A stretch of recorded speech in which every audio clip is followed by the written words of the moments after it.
የመጀመሪያ ናታኩ የመጀመሪያ ማለት ማን ነው የመጀመሪያሽ? በጣም ነው የምወደው። የመጀመሪያ ነው ፍቅረኛዬ።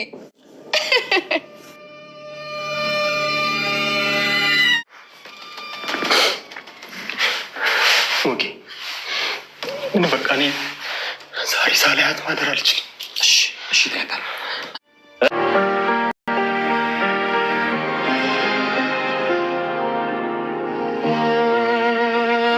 ትተዋወቃለች ከዚህ በፊት? ራሷ ናት፣ እርግጠኛ ነኝ ራሷ ናት። ራሷ ናት ምን ማለት ነው? ምንም እየገባኝ አይደለም። ድምፄን ስትሰማ እኮ ስልኩን ዘጋችብኝ። ቆይ ግን እንዴት ሞጌ? ምንም እየገባኝ አይደለም። መድብል ስልኩ እጅ ላይ ነው ያለው። ደውልላት።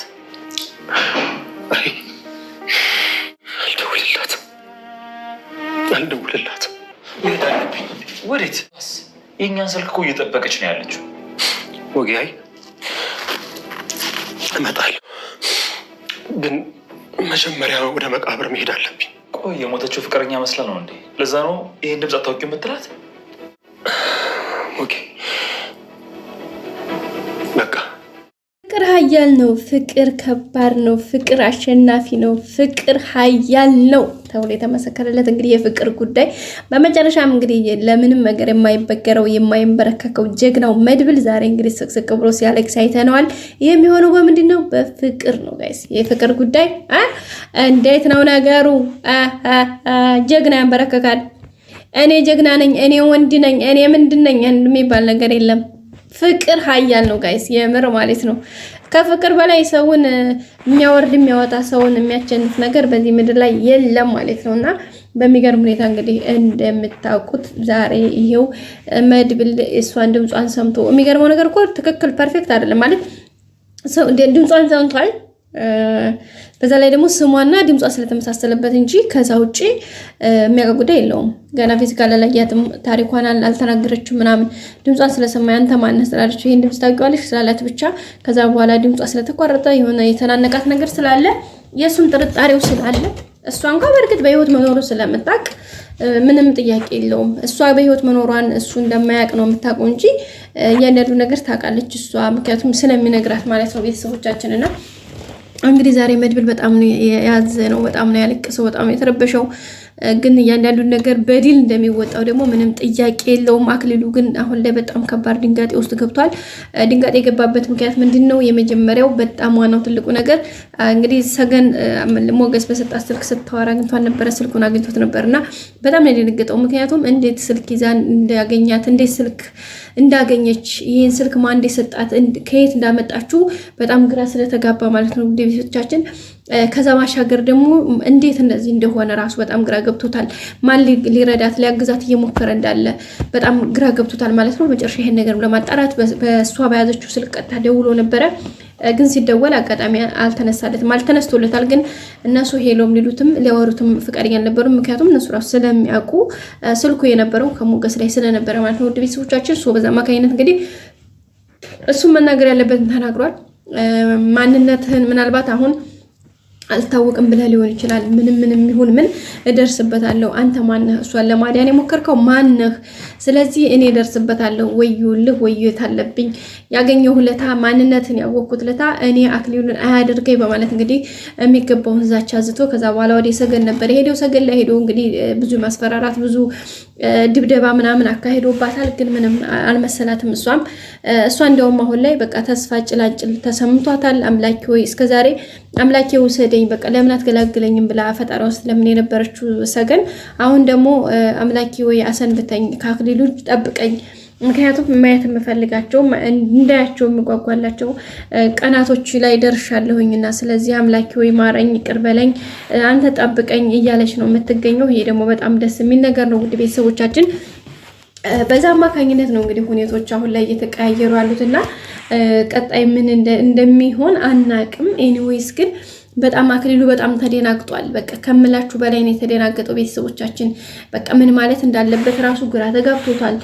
ይሄ ስልክ ገብቶ ስልክ ከመግባቱ ባሻገር ደግሞ መጨረሻ ላይ እንግዲህ እሱ አልነግረም ስትለው አልኮል አምጥቶ ነው የሰጣትኝና ያንን አልኮል ተጠጣች በኋላ ያደረባት ነገር ወይም ደግሞ ፊል ያደረገችው ነገር በጣም ከባድ ነበርና ያን ነገር ምን ማድረግ እንዳለበት እንዴት ማድረግ እንዳለበት እንግዲህ በሚገርም ሁኔታ ቤተሰቦቻችን በጣም ከባድ ነበረ ነገሮችን ለማስተካከልና አሁን ላይ በጣም ትልቅ ፍራቻ ትልቅ የሆነ በቃ አይደል የመፍራት ሌላ ነገር ውስጥ ነው የገባው።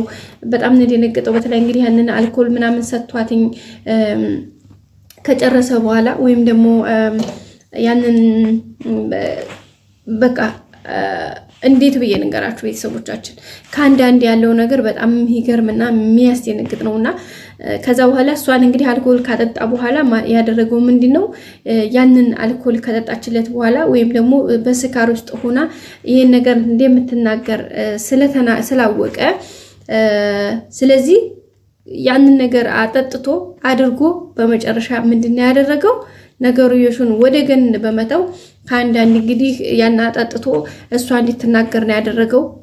ያው ያሰበውንም ደግሞ ተሳክቶለታል። ከአንዳንድ ነው የተሳካለት። በዛ አማካኝነት እንግዲህ አሁን ላይ የሚፈልገውን ነገር እያደረገ ነው።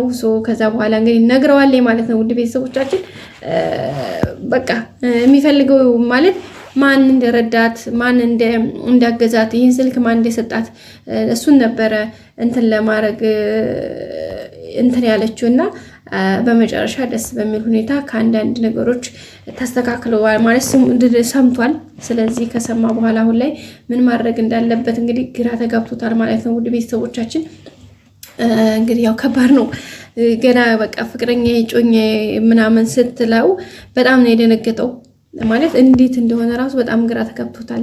በጣም ነው የደነገጠው ጋይስ የእውነት ለመናገር በጣም ማለት ነው። ይሄ በጣም ከሚባለው በላይ በቃ ከቃል በላይ የሆነ ነገር ነው የሰማውና ደንግጧል። በተለይ ደግሞ እሱ እንደሆነ እጮኛ ፍቅረኛ ብላ የተናገረበት መንገድ በጣም ልዩ ነበረ። ውድ ቤተሰቦቻችን በጣም ነበር የሚገርመው። እንግዲህ ቀጣይ ሁሉም ነገር እንደሚስተካከል ደግሞ ተስፋ እናደርጋለን። እንዴት እንደሚሆን አላውቅም። በጣም ነው የደነገጠው። በጣም ነው የፈራው። ምንም ጥያቄ የለውም። በጣም ፈርቷል፣ ደንግጧል። ምክንያቱም ጭራሽ ጠብቆት አስቦት የማያውቅ ነገር ነው የገጠመው። እንዳልኳችሁ ነው ካሁን ቀደም ብዙ ነገሮች ሞክሮ ያውቃል። ግን ደግሞ አሁን ላይ እንደዚህ በህይወት ኑሮ ለዛውም ደግሞ መድብል በህይወት መኖሯን ያውቃል ብሎ በፍጹም አልጠበቀም ነበርና ፍቅረኛ ጮኛ የመጀመሪያ ብላ ስትነግረው በጣም ነው የደነገጠው። በቃ ከቃል በላይ ነው ጋር የደነገጠው በሚያሳዝን ሁኔታና እንግዲህ አላቅም ምን ማድረግ እንዳለበት። መድብልም ደግሞ ስሟን ከሰማ ወዲህ ይሄው እንባ በእንባ ሆኗል። ከአንዳንድ በጣም ነው ያዘነው፣ በጣም ነው የተሰበረው። በቃ ወዛው ይወስደዋል። እንግዲህ የሚገርመው የማይሆን ስተት ራሱ በቃ ራሱን መቆጣጠር እስከሚያቀተው ድረስ ሄዶ እንግዲህ መቃብር ቦታ አካፋና ዶማ ይዞ ሄደ ሰው ነው። የሚገርማችሁ ከዛሬ 10 ዓመታት በፊት የነበረችን ሴት እንትን ማድረግ ማለት መቃብር ቆፍራለሁ ብሎ የሚል መድብል አይገርማችሁም? ይሄ ወንድነቱ ወይም ይሄ ድፍረቱ ሆኖ በነበረ መጀመሪያ ነበር። አሁን ሳይሆን በፊት ነበር። የዛን ሰዓት ነበር። ግን የዛን ሰዓት ምንም አይነት ጥርጣሬ ምናምን ስላልነበረው ያው ሁኔታው ሆኗል። ከዚህ ካሁን በኋላ አሁን ላይ ግን ምን አይነት ድፍረት እናንተነስ ቢኖር ነው ማለት እንዴት ሊሆን ይችላል ብሎ ስላሰበ ነው ይሄን ነገር ያደረገው ብዬ አስባለሁ ማለት ነው። ውድ ቤተሰቦቻችን ግን እንደማይሆን ተስፋ አደርጋለሁኝ። ስለዚህ ቀጣይ እንግዲህ ምን ይፈጠር ይሆን? መድብልና ሰገን እንደሚገናኙ ተስፋ አለን። ላይክ፣ ሼር፣ ሰብስክራይብ አድርጉ። ወዳችኋለሁ። ባይ ባይ ቤተሰቦቼ። ቴንኪው። ላይክ አይረሳ።